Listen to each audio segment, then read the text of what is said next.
जी दोनों माई बेटी लोग काम में मदद करत नहीं खेलो। आ देखी ना हम इतना अच्छा अच्छा रील्स बनावत तनी 20-20 को लाइक आवता।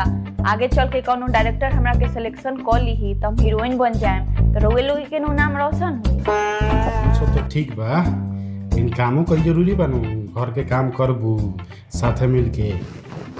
एकरा ला आदमी नानू बुलावल जाई दोसर। बबुओ हमनी के जाता नहीं सन। कहाँ जात लो? जाता नहीं सन मौसी यहाँ शिव चर्चा बा, बुलौले बड़ी शाम ले आइम सन।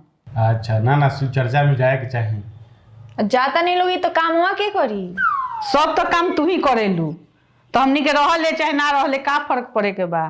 आजो कर ली हो, हमनी के जाता नहीं सन शिव चर्चा बा बहिन ही तो हम जाइम ना।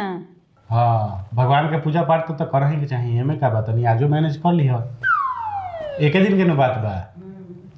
ठीक बा, जा लो। ठीक।